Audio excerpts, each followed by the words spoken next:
Victory Venkatesh ఇటీవల F2 చిత్రంతో ప్రేక్షకుల ముందుకి వచ్చి చాలా కాలం తర్వాత ఒక బ్లాక్ బస్టర్ను సొంతం చేసుకున్నాడు.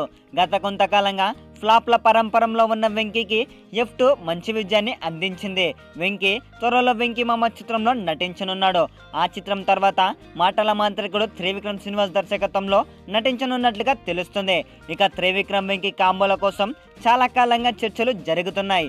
అయితే కొన్ని కారణాల వల్ల ఆ ప్రాజెక్టు ఆలస్యం అవుతూ వస్తుంది. ఇక సంక్రాంతికి సినిమాలు వచ్చి అప్పుడే 2 వారాలు పూర్తయిపోయింది. ఇప్పటికే అన్ని సినిమాల జాతకాలు బయటకు వచ్చేసాయి. ఇక 4 భారీ సినిమాలే కావడంతో అంచనాలు కూడా అన్నింటిపై భారీగానే ఉన్నాయి. బిజినెస్ కూడా భారీగానే జరిగింది. అయితే ఇప్పుడు 4గింటిలో కేవలం ఒక సినిమా మాత్రమే బాక్సాఫీస్ దగ్గర దుమ్ము దులిపేస్తుంది. మిగిలిన 3 సినిమాలు తుస్సుమనిపించాయి. ఇదిలా ఉంటే ఓవర్సీస్ మార్కెట్లో కూడా కేవలం F2 మాత్రమే అంచనాలను అందుకుంది.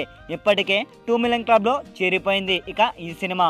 ఇక ఇదిలా ఉంటే ఈరోజు కలెక్షన్ విషయానికి వస్తే ప్రపంచవ్యాప్తంగా 90 లక్షల నుంచి 1.2 కోట్ల షేర్ వరకు రాబట్టవచ్చని ట్రేడ్ వర్గాల వారు అంటున్నారు. ఈ లెక్కన చూసుకుంటే 74.36 కోట్ల షేర్ రాబడుతుంది. చూడాలి మరి అఫీషియల్గా కలెక్షన్స్ ఎలా ఉంటాయనేది. ఈ చిత్రం 30 కోట్ల బడ్జెట్తో రూపొందించబడింది. ఈ చిత్రం ఇప్పటిదాకా దాదాపు 74 కోట్లు వసూలు చేసిందని సినీ విశ్లేషకులు అంచనా వేస్తున్నారు.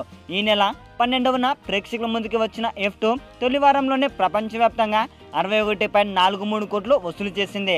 ఇక అమెరికా బాక్సాఫీస్ వద్ద అయితే $2.5 మిలియన్ దిశగా పరుగులు పెడుతుందని చెప్పాలి. ఇక వెంకీ 73వ చిత్రం F2 మంచి విజయాన్ని అందించింది. కాగా 74వ చిత్రం వెంకీ మామపై కూడా అంచనాలు తారాస్థాయిలోనే ఉన్నాయి. ఆ తర్వాత 75వ చిత్రం ఎవరితో చేయనున్నాడు అనేది వెంకీ అభిమానులు చాలా ఆతృతగా ఎదురుచూస్తున్నారు. ఈ సినిమా గురించి మీ అభిప్రాయం కింద కామెంట్ రూపంలో తెలియజేయండి. ఇది ఫ్రెండ్స్, ఇప్పటి వరకు ఉన్న కలెక్షన్ అప్డేట్. ఇలాంటి సమాచారం కోసం అలాగే మీ హీరోల సరికొత్త సమాచారం కోసమై మన రీల్ ఎంటర్టైన్మెంట్ ఛానల్ని సబ్స్క్రైబ్ చేసుకోండి.